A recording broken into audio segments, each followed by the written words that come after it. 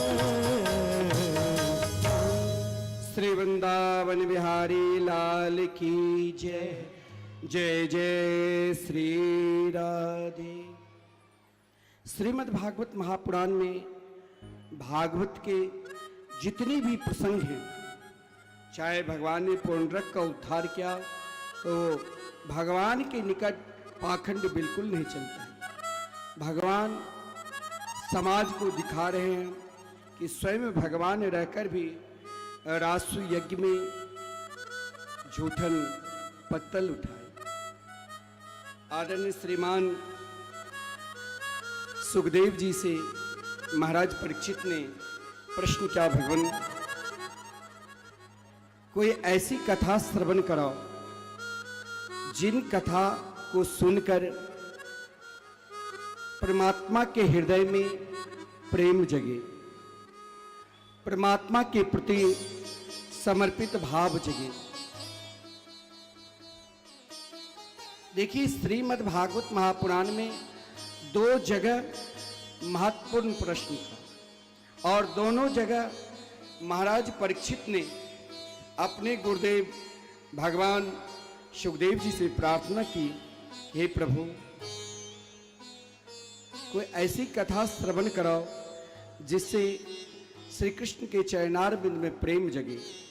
तो स्वयं महाराज परीक्षित पर कृपा करने के लिए आदरणीय श्रीमान सुखदेव जी ने रास की कथा श्रवण कराए थे। और आज जब महाराज परीक्षित ने कहा, भगवान अंतिम दिवस की कथा है, कोई ऐसी कथा श्रवण कराओ जिस कथा में एक संबंध जुड़े, जिस कथा में एक निष्ठा जुड़े और जिस कथा श्रवण कर एक प्रेम जगे, वो कौन सी कथा है? ऐसी कथा श्रवण कराओ। और वही कथा श्री सुदामा चरित्र है।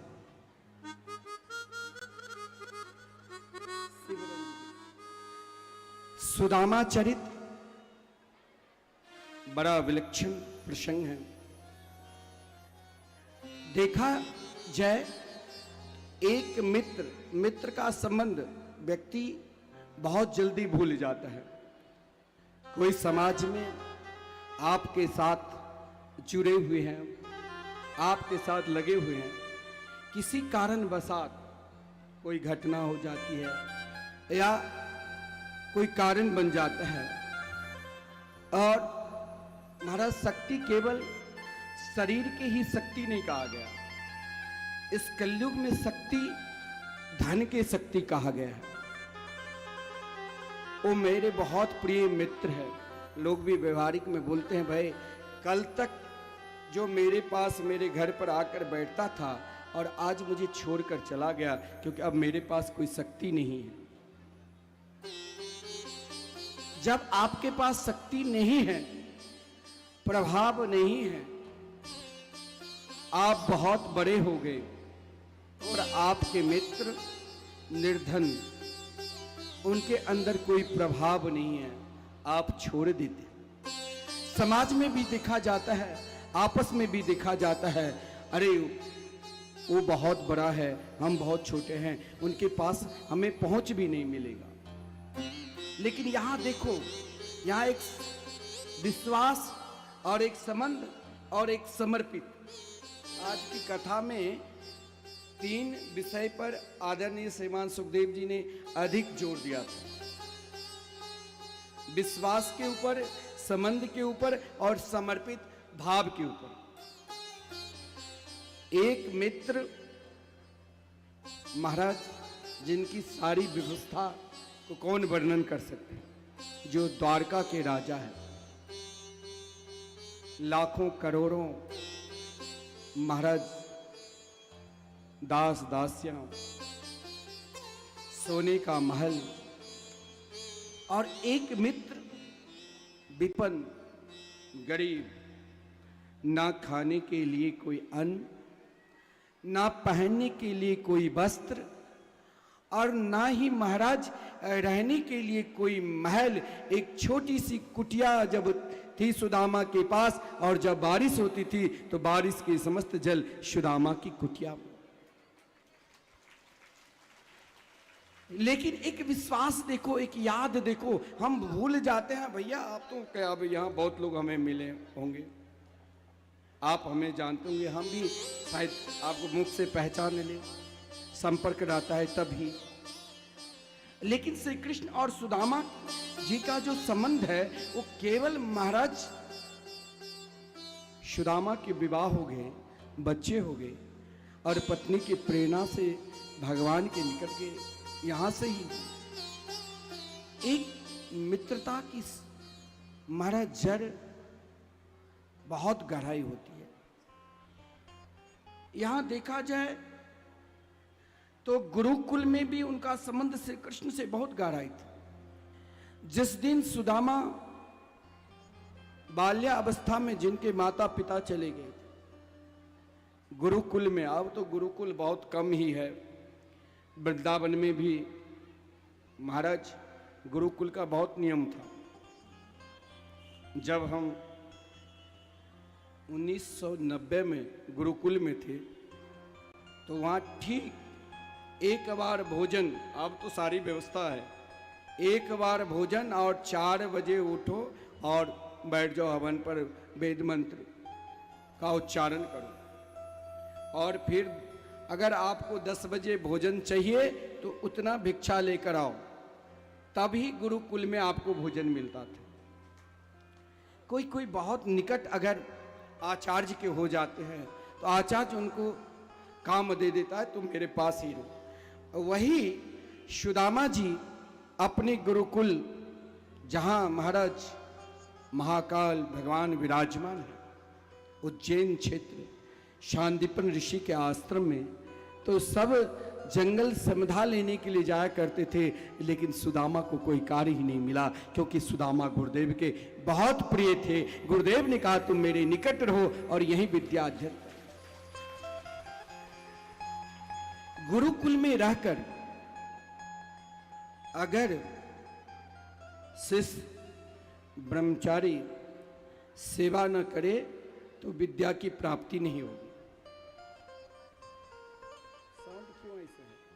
गुरुकुल में सुदामा निवास के नन्हे से छोटे से मात्र 5 वर्ष की छोटी अवस्था में अगर कोई महाराज गुरुकुल में रहे, उसे सब ध्यान रखता है। हमने भी 6 वर्ष की अवस्था में ही वृंदावन चले गए थे। तो सुदामा जी 5 वर्ष की अवस्था में गुरुकुल में निवास कर रहे हैं, परंतु गुरुदेव ने कुछ काम नहीं दिया तो भोजन करना छोड़ दिया। अगर मैं परिश्रम नहीं करूंगा, हर व्यक्ति को अपना परिश्रम करना चाहिए, उतना परिश्रम कर लेना चाहिए जितना हम भोजन करते हैं, क्यों अन्न भगवान दिया है, अन्न में भगवान का वास। माता पिता संतान को पढ़ाते हैं कि बाद में भविष्य में आज तक जो ये भोजन कर रहे हैं या मैंने सेवा की, ये भविष्य में उन सेवा के भाव जरूर समर्पित करेंगे। सुदामा ने कहा मुझे गुरुकुल में तो कोई कार्य मिला नहीं तो छोड़ दिया अन्न खाना भी। गुरुदेव ने कहा तुम क्यों नहीं खा रहे हो? बोले मुझे कार्य दो। गुरुदेव ने कहा तो एक कार्य करो। गुरुदेव स्वयं पाकी थे, जंगल में जाकर समधा लकड़ी लाना और वही लकड़ी से वहाँ गुरुकुल में रसोई होता था। देखिए कभी कभी क्या होता है, मैंने कहा अगर आपकी निष्ठा जिस लक्ष्य की ओर है और वही लक्ष्य में आप पूर्ण रूप से समर्पित है तो वो भी आपका भजन है, वो भी आपकी निष्ठा है। सुदामा जी जंगल में समधा लकड़ी लेने के लिए गया था और बारिश हुई थी। कच्चे सड़क जहां पर पैर में 2-4 कील चुभ चुका था, लेकिन सुदामा के मस्तक पर आज लकड़ी नहीं है। सुदामा के जीवन का आज सर्वोपरि श्रेष्ठ परिश्रम का फल है। क्यों? क्योंकि भगवान ने दर्शन दिया और श्री कृष्ण ने सुदामा से कहा मैं तुम्हें अपना मित्र बनाता हूं, तुम मेरे मित्र हो, सुदामा ने कहा आप बहुत बड़े, हम एक छोटे, मित्रता बड़ा, दोनों बराबर में ही सही। आप मथुरा नरेश महाराज उग्रसेन के महाराज प्रिय से प्रिय वहाँ के उत्तराधिकारी हैं, और हम एक गुरुकुल में, नहीं मेरी माता की पता, नहीं मेरे पिता की पता, आप मुझे मित्र मत बनाओ। लेकिन भगवान ने कहा दुनिया सबको छोड़ देते हैं, ये विश्वास रखना दुनिया आपको धोखा दे देंगे, लेकिन कन्हैया कभी धोखा देते ही। कहा मैंने तुमको मित्र बना लिया, तो मानो चाहे नहीं मानो। अब आप कहोगे कि भगवान ने, अगर सुदामा ने मित्रता की भगवान के साथ, तो भगवान ने श्राप क्यों दिया? भागवत में ये बात वर्णन नहीं है, किसी शास्त्र पुराणों में भी ये बात नहीं आती है। एक लौकिक परंपरा, अनेक विद्वान हुए हैं, विद्वान अपनी परंपरा के अनुसार कि गुरु माता ने चना दिया, सुदामा और श्री कृष्ण दोनों जंगल गए, उन चना को सुदामा जी ने खा लिया और कृष्ण को नहीं दिया, तो श्री कृष्ण ने उन्हें श्राप दे दिया। नहीं मानता हूं अगर यही बात सत्य है, तो श्री कृष्ण ने कहा सुदामा के अंदर त्याग है, और सुदामा स्वयं भगवान भी संत को बुलाते हैं, सुदामा मेरे मित्र है, लेकिन सुदामा परम विरक्त है, संत है। हे सुदामा तुम वैसे नहीं आओगे, मैं श्राप के बहाना से ही तुमको जरूर द्वारका बुलाऊंगा और द्वारका वासी को दिखाऊंगा कि क्या श्री कृष्ण सुदामा की प्रेम है। भागवत में तो सुदामा जी के विषय में कहा गया है, कृष्ण स्या सिदे सखा कश्चिद ब्राह्मणो ब्रह्म वेत्तम विरक्त इंद्रियार्थेषु प्रशांतात्मा जितेन्द्रिय। देखो दरिद्र कौन है इस संसार में? भगवान ने गीता में भी कहा, भागवत में, दरिद्र को वा दरिद्र। दरिद्र कौन है? ऐसा नहीं है जिसके पास कुछ नहीं है, गरीब है, विपन्न है, उससे हम दरिद्र के। दरिद्र कौन है? जिसके पास सब कुछ रहते हुए भी संतोष नहीं है, वो सबसे बड़ा दरिद्र है। भगवान ने बहुत कुछ दिया तो हमें संतोष भी करना चाहिए। परंतु मैं मानता हूं, बहुत लोग कहते हैं सुदामा के पास तो कुछ था ही नहीं, एक छोटी सी कुटिया, झोपड़ी। सुदामा क्या खाते थे? सुदामा अपने जीवन में कभी किसी के द्वार पर भिक्षाटन किए ही नहीं। ये सब के सब, ये तो मनगढ़ंत बात है कि सुदामा दूसरे के द्वार पर भिक्षाटन करते थे। सुदामा जैसे महात्मा भिक्षाटन कर ही नहीं सकते। सुदामा के विषय में तो स्वयं श्री वेदव्यास जी ने वर्णन किया है, जो श्री कृष्ण के प्रिय हैं, जिसे परमात्मा अपना प्रिय क्या मानता है। दुनिया में लोग एक दूसरे से छुपाते हैं, कोई पत्नी से भी कभी कभी कोई बात होती है छुपा लेते हैं, छुपाना नहीं चाहिए। कोई महाराज अपने पुत्र से, माता पिता से भी हम बात छुपा लेते हैं, लेकिन कोई ऐसी भी बात है जो हम अपने मित्र से नहीं छुपाते हैं।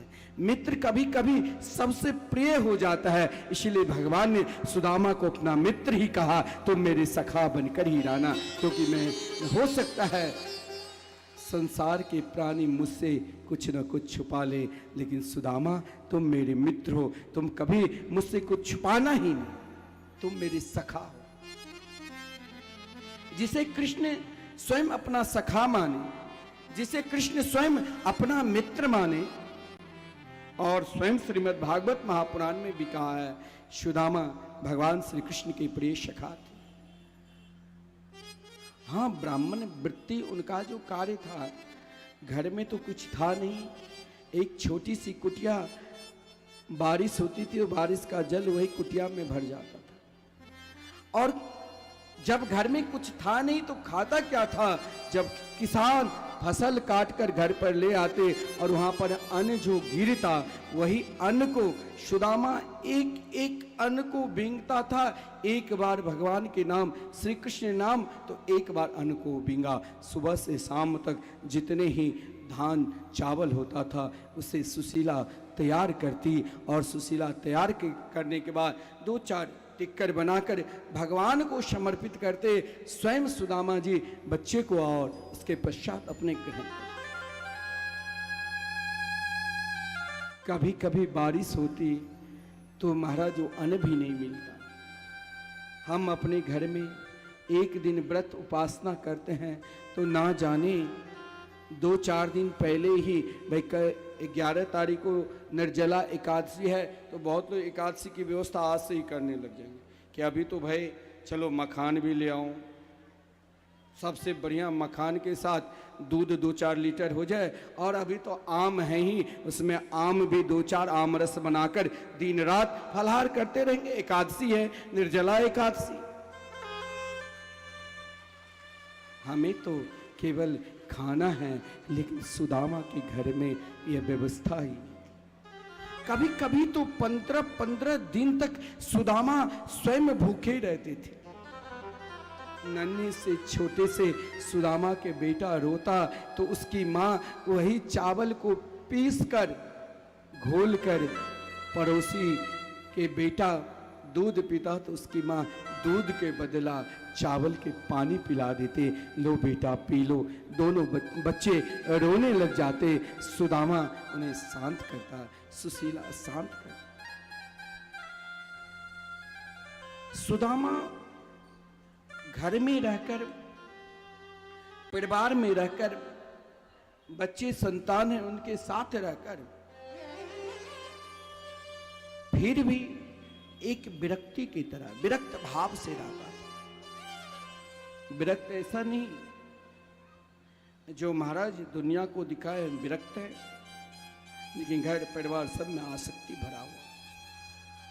अब सुदामा हर पल हर क्षण कृष्ण की याद में करते करते रोते थे, हे श्याम सुंदर, हे कन्हैया, मुझे कब दर्शन दोगे, कब दर्शन दोगे, कब दर्शन दोगे। उनकी याद में निरंतर रोते रहते थे।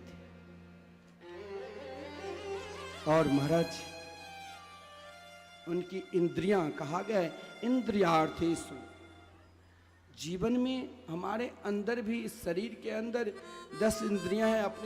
अपने भाव से आंख दुनिया की नई नई चीज देखने की इच्छा प्रकट करते हैं, जीवा नई नई रोज वस्तु खाने की इच्छा प्रकट करते हैं। पता नहीं हमने अभी तक जीवा पर अनेकानेक स्वाद दिया, फिर भी ये जीवा को उन स्वाद का अंत ही नहीं है। बार बार बार बार को नई नई वस्तु चाहिए। परंतु सुदामा इंद्रियार्थेषु, अपने समस्त इंद्रियों को श्री कृष्ण के चरणार बिंद में लगा दिया था। मुस्कुरा वही सकता है जो कन्हैया के हो चुके हैं। इसीलिए कहा गया है प्रशांत आत्मा जितेंद्रिय। समस्त, कभी कभी व्यक्ति के अंदर दुख भी आ जाए तो उन दुख में अधिक घबराना नहीं चाहिए, कृष्ण की याद करना चाहिए। सुदामा जिस प्रकार स्वयं श्री कृष्ण की याद में निरंतर पुकारते रहते थे, हे मेरे बांके बिहारी, हे मेरे कुंज बिहारी, मुझे कब दर्शन दोगे, कब दर्शन दोगे। जिस सुदामा ने स्वयं अपने आप को, अपना जीवन परमात्मा के चरणार बिंद में समर्पित कर दिया था, कभी कभी 15-15 दिन तक भूखे हैं और अपनी पत्नी के साथ, धर्म पत्नी के साथ श्री कृष्ण कीर्तन गा रहे हैं और पुकार रहे हैं, हे बांके बिहारी मुझको देना सहारा, कहीं छूट जाए ना दामन तुम्हारा। बांके बिहारी मुझको देना सहारा, बॉम्बे बिहारी मुझको देना सहारा, कहीं छूट जाए ना दामन तुम्हारा, कहीं छूट जाए ना दामन तुम्हारा। मीठी मीठी काली की सेवा करते रहे।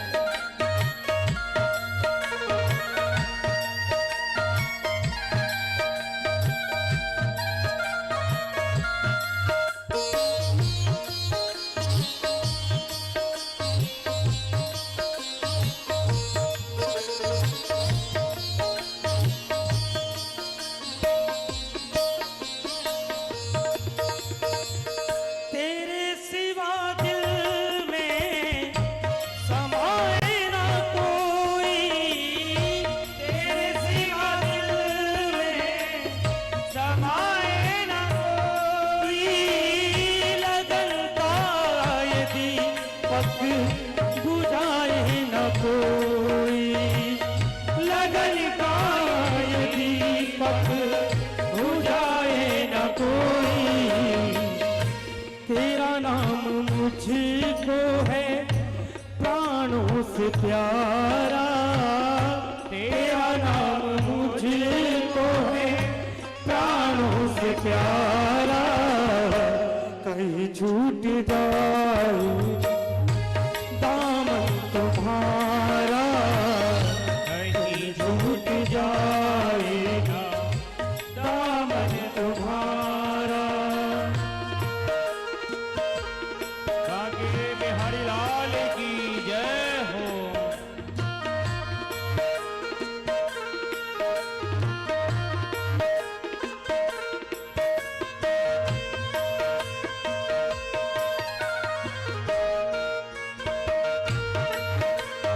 हरि बोल।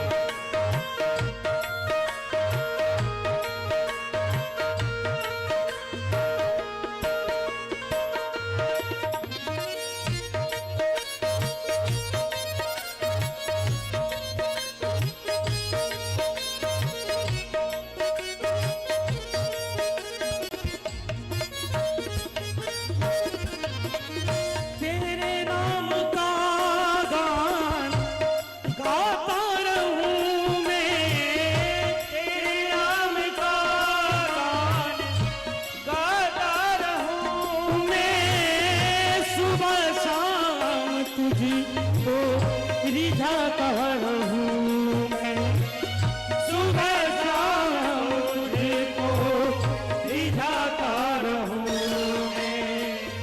तेरा नाम मुझको है प्राणों से प्यारा, तेरा नाम मुझको है प्राणों से प्यारा, कहीं छूट जाए दामन तुम्हारा, कहीं छूट जाए ना दामन तुम्हारा। सद्गुरुदेव भगवान की जय हो।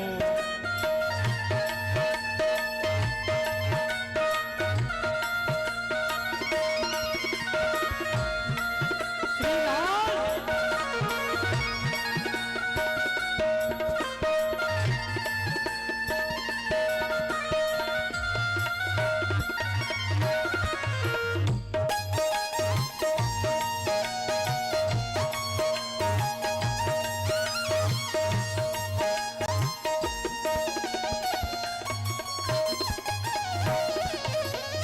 तेरे रास्ते से हटाती है दुनिया, तेरे रास्ते से हटाती है दुनिया, हो इशारों से मुझको बुलाती है दुनिया, इशारों से मुझको बुलाती है दुनिया।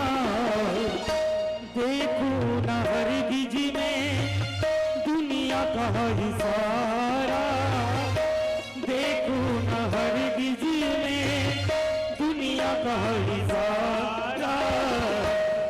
कहीं छूट जाए दामन तुम्हारा, कहीं छूट जाए ना दामन तुम्हारा।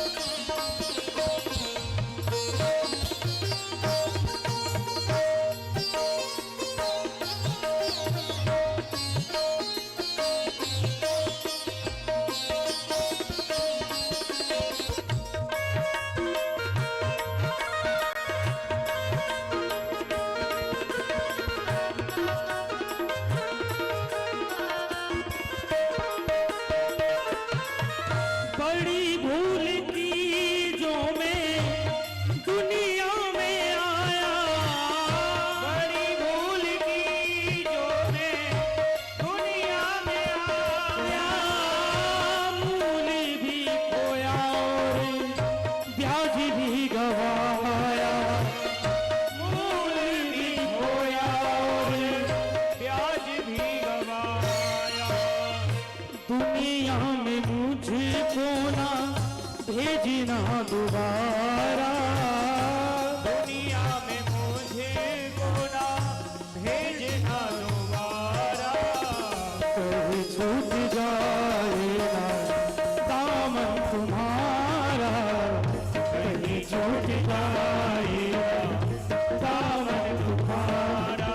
ओ बांके बिहारी मुझको देना सहारा, बांके बिहारी मुझको देना सहारा।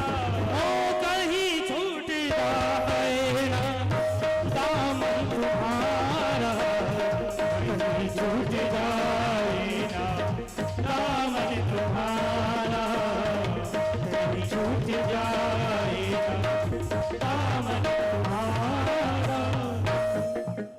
बोले कृष्ण कन्हैया लाल की जय। सुदामा की धैर्य देखिए, उससे भी अधिक धैर्य अगर सुदामा के हृदय में धैर्य रहा, विश्वास रहा। इन विषम परिस्थिति में सुदामा के विषय में कहा गया है कि 15 दिन तक भूखे रहने पर भी सुदामा ऐसा नहीं है जो श्री कृष्ण की पूजा नहीं करते थे, रोज पूजा करते थे। ऐसा नहीं है जो श्री कृष्ण के निकट भोजन भोग नहीं लगाते थे, भोग भी लगाते थे। ऐसा नहीं है जो श्री कृष्ण से प्रार्थना नहीं करते थे, रोज प्रार्थना भी करते थे, लेकिन कृष्ण से कभी कुछ मांगते नहीं।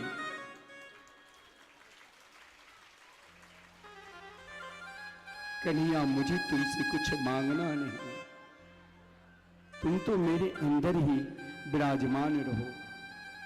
जिस कारण घर की व्यवस्था बढ़िया नहीं बनी रहती। 2 धोती है पास में, वो भी महाराज 20 जगह से फटी हुई। एक बर्तन भी है, वो फूटे हुए लोटा, जहां अन्न को पकाता था वहां मिट्टी के टूटे हुए पात्र। बहुत महाराज दुबले पतले भी थे। मात्र महाराज पैर में जो बमैया फटी हुई थी, जिसके रक्त जहां चलते थे, उनको कोई महाराज ना इसीलिए किसी के द्वार पर कभी मांगने के लिए ही नहीं जाते। लेकिन वही स्त्री सर्वश्रेष्ठ कहा गया है, क्योंकि स्वयं श्री कृष्ण ने एक बार रुक्मिणी जी से कहा कि तुम बहुत घर की बेटी हो, तुम मेरे साथ विवाह क्यों किया, शिशुपाल के साथ क्यों नहीं विवाह किया। रुक्मिणी जी के अंदर, लक्ष्मी जी के अंदर वो प्रेम भगवान के प्रति थे। जो ही भगवान ने मजाक में ही शब्द कह दिया, तुरंत रुक्मिणी जी मूर्छित हो गई। फिर भगवान ने बहुत देर के बाद रुक्मिणी को जगाया, तो रुक्मिणी जी से कहा, अयम ही परमो लाभो गृहीसु गृह मेधिनाम। ये तो जीवन का एक श्रेष्ठ लाभ है। यदि पति पत्नी अपने दंपति जीवन में अपने कार्य में लगा है, तो कभी पति नाराज हो जाए तो पत्नी को क्रोध नहीं करना चाहिए, और कभी पत्नी नाराज हो जाए तो पति का क्रोध नहीं करना चाहिए, क्योंकि ये क्रोध भी, आपस में नाराजगी भी, ये भी एक भजन का प्रतीक ही माना गया है। आप कहोगे ये तो भजन के प्रतीक नहीं, प्रेम में कभी कभी क्रोध भी आ जाता है। इसीलिए श्री कृष्ण ने श्रीमद् भागवत महापुराण में, मैं अपने मन से कुछ बोलता ही नहीं, भागवत के अनुसार भगवान श्री कृष्ण ने स्वयं भागवत में कहा, अयम ही परमो लाभो उत्तमस लोक दर्शनम। अयम ही परमो लाभो गृहीसु गृह मेधिना। ये जीवन की श्रेष्ठ लाभ है कि पति पत्नी में कभी महाराज हंसी मजाक में नाराजगी भी, तो कभी प्रेम भी। लेकिन यहां सुशीला जी ने आज 15, देखिए उनके अंदर धैर्य। एक व्यापारी दिल्ली के आश्रम में बहुत दान पुण्य किए, बहुत सहयोग किए। हर हमेशा जब मैं फोन करता हूं तो कुछ ना कुछ भेजता है। अब कोरोना में किसी कारणवशात सब कुछ नष्ट हो गया, लेकिन उसकी पत्नी परम भक्ता लड्डू गोपाल रखी है। लड्डू गोपाल की उपासना बिल्कुल पुत्र के रूप में करती है। पति से कहा कि तुम धैर्य के साथ रहो, मुझे कुछ इस समय नहीं चाहिए, केवल पुनः हमें अपने व्यापार की ओर ध्यान देना है। मुझसे भी बार बार फोन की, मैंने कहा भगवान का स्मरण करो। अब फिर 2-4 दिन के बाद कहा कि नहीं, अब पुनः पहले जैसे ही कार्य चलने लग गया, क्योंकि गोपाल जी पर विश्वास की, और अब मुझे बांके बिहारी पर विश्वास हुआ, वो मेरे पत्नी के कारण ही। पत्नी ने कहा कि तुम सब कुछ छोड़ दो, लेकिन बांके बिहारी के चरणार भी मत छोड़ना, जिनकी कृपा से हम इतने बड़े हुए। जो सब कुछ दिया है वो फिर देंगे, लेकिन उनके चरणार बिन मत छोड़ो। यही सुशीला जी आज महाराज 15 दिन से भूखे, घर में कोई अन्न नहीं, लेकिन आज सुशीला जी जब स्नान करने के लिए गोमती नदी में जा रही थी, तो उस घर में एक नियम था कि 15 दिन भगवान की कथा, कभी 7 दिन सुदामा सुनाते तो सुशीला सुनती, समय तो कहीं ना कहीं किसी न किसी कार्य से निकालती, और 7 दिन सुशीला अपने जीवन की अनुभव सुदामा जी को सुनाती। आज सुशीला श्री कृष्ण की याद करती हुई जा रही थी, लेकिन सुशीला जी के मन में एकाएक ये भाव जगा कि मेरे पति का मित्र तो श्री कृष्ण है, द्वारकाधीश है, लेकिन जिनके मित्र द्वारकाधीश है, निरंतर हर पल हर क्षण उनकी याद करते रहते हैं, लेकिन कभी उनसे मिलने के लिए नहीं गए। और ये प्रेरणा सुशीला जी के कोई और नहीं। जब 15 दिन तक सुदामा के घर में कुछ नहीं था, निराश हो चुके थे, सुदामा अपनी पत्नी सुशीला से कहा, तुम चिंता मत करो, गोविंद सब व्यवस्था करेंगे। इधर श्री कृष्ण द्वारकाधीश द्वारका में दोपहर के भोजन करने ही वाले थे। इधर अपने परम प्रिय मित्र को, अपने सखा को भूखे देखकर श्री कृष्ण ने अन्न नहीं खाया। श्री कृष्ण ने सोचा, अगर मैंने कहा सुदामा तुम मेरे द्वार पर आओगे, तब ये तुम्हारी जो दयनीय अवस्था है दूर होगा, लेकिन सुदामा तो इतने बड़े विरक्त है, वो कभी मेरे द्वार पर आएंगे ही नहीं। देखिए भगवान को स्वयं उनके द्वार पर आना पड़ा। आप कहोगे कि भगवान, हमने आज तक सुना है कि सुदामा श्री कृष्ण के द्वार पर गए, आप कहते हो कि श्री कृष्ण सुदामा के द्वार पर आए।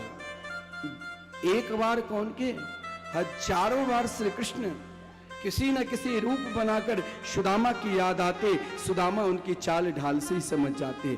जो परमात्मा को भजते हैं, भगवान तो इन पंडाल में भी कहीं ना कहीं छुपे हैं, लेकिन पहचान वही सकता है जो सत्संगी। बोले हे मेरे गोविंद, हे मेरे गोपाल, मुझे कुछ चाहिए नहीं, मुझे तो बस आपके मंगल में नाम और कथा चाहिए। आज सुशीला जी जब स्नान करने के लिए जा रही थी तो भगवान कुछ साधु संतों के रूप धारण कर सुशीला जी के अंदर धैर्य देखो।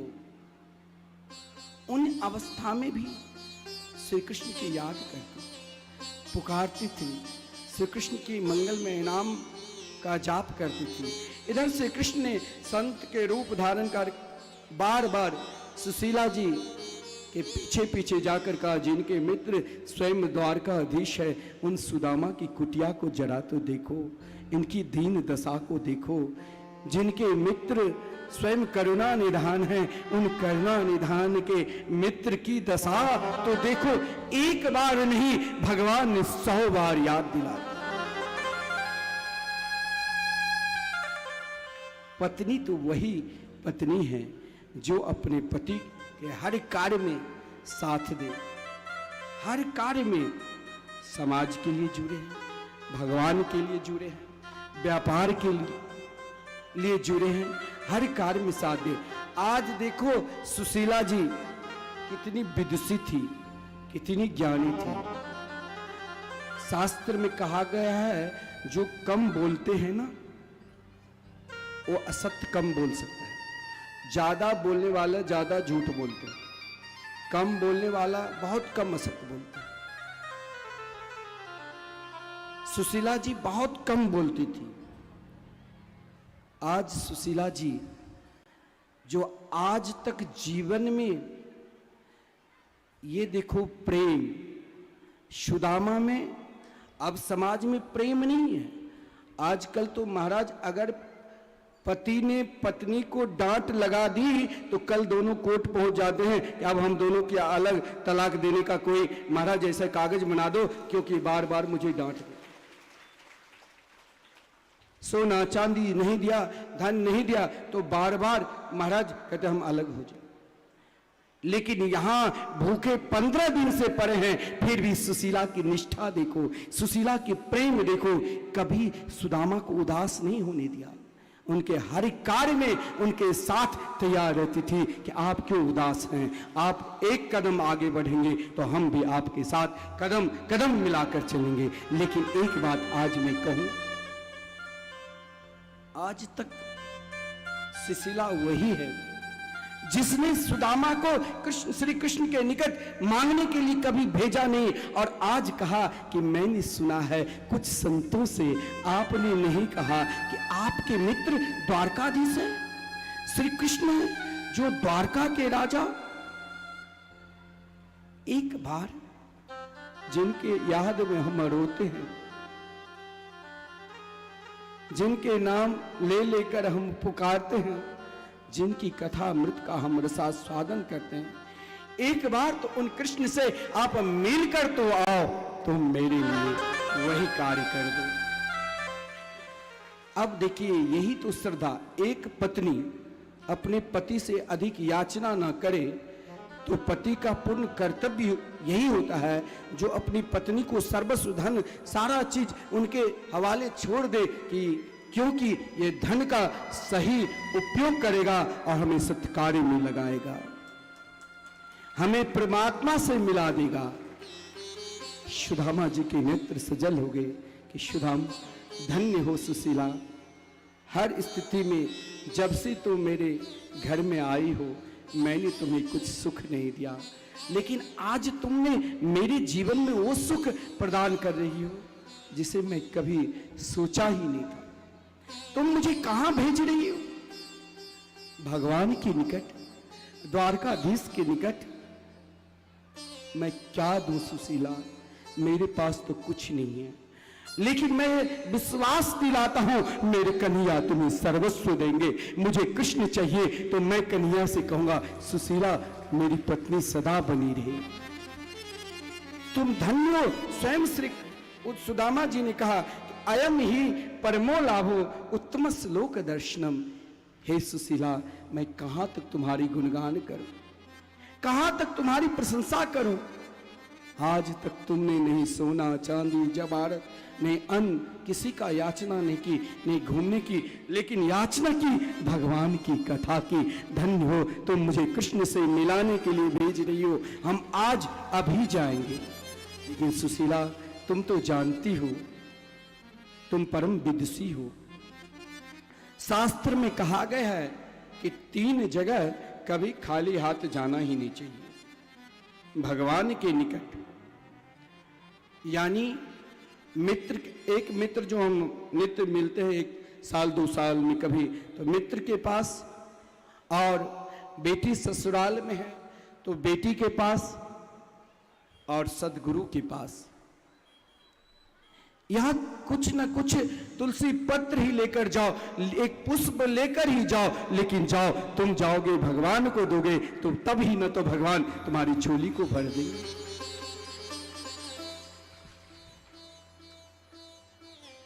ज्यों ही सुदामा जी ने कहा कि मैं जाऊं तो जाऊं कैसे, मेरे पास तो कुछ है ही नहीं, इसीलिए हम दोनों यहीं नेत्र बंद करके क्यों नहीं कृष्ण की याद कर ले। लेकिन आज सुशीला जी मैं तो जाऊंगा ही, क्योंकि तुमने आज तक, जब से मैंने विवाह किया, संतान हुई, तुमने मेरी विपत्ति को देखकर फिर भी मुझसे कुछ याचना नहीं की, लेकिन आज तुमने कृष्ण मिलाने की कामना मुझसे की। मैं जरूर कन्या के दर्शन करने के लिए जाऊंगा, लेकिन मैं कहां कैसे जाऊं। सुशीला ने कहा आप स्नान करो, पूजन करो, मैं व्यवस्था कर लूं। आज तक कभी किसी के घर मांगने के लिए गई ही नहीं थी, आज प्रथम बार मांगने के लिए गई।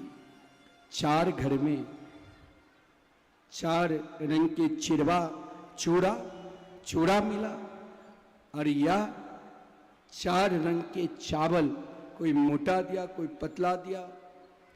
उन चावल को तो सुशीला जी ने ले तो आई, लेकिन उस चावल को आप चावल मत मान लेना। आज वो चावल नहीं है, चावल को ले आई, लेकिन उन चावल की कौन सी गांठ में बांध कर दे, जो गठरी को खोलते ही श्री कृष्ण को चावल दिखाई दिया। हमारे अंदर तो 7 गांठ है, और इन 7 गांठ रूपी वासना सब अपने ऐसे बांध रखे हैं, जो हम उनके निकट जाते नहीं। सुशीला जी ने कहा कौन सी गांठ बांधूं जो कन्हैया मिल जाए। आज वो चावल को या चिरवा को आप कोई साधारण चिरवा और चावल नहीं मान लेंगे। आज उनके लिए तो, आज भगवान को, अपने मित्र को, श्री कृष्ण के सखा को सुदामा जी ने पहले सर्वस्व दिया। सुदामा जी की पत्नी ने कही आप अपने मित्र से मिलने जा रहे हो, तो मैं क्या दूं, मेरे पास तो कुछ है ही नहीं। लेकिन आप सोच लेना, उन चावल में धर्म, अर्थ, काम, मोक्ष, चारों पुरुषार्थ को गांठ बांधकर कहा कन्हैया अब तो मुझे केवल एकमात्र आप ही चाहिए। हे मेरे गोविंद, हे मेरे गोपाल, और मुझे कुछ चाहिए ही नहीं। लेकिन इन चावल की भगवान तो भक्त को तभी स्वीकार करते हैं जब भक्त पूर्ण रूप से उनके हो जाते हैं। अगर भक्त के अंदर किसी भी प्रकार की गांठ है तो भगवान स्वीकार नहीं करेंगे।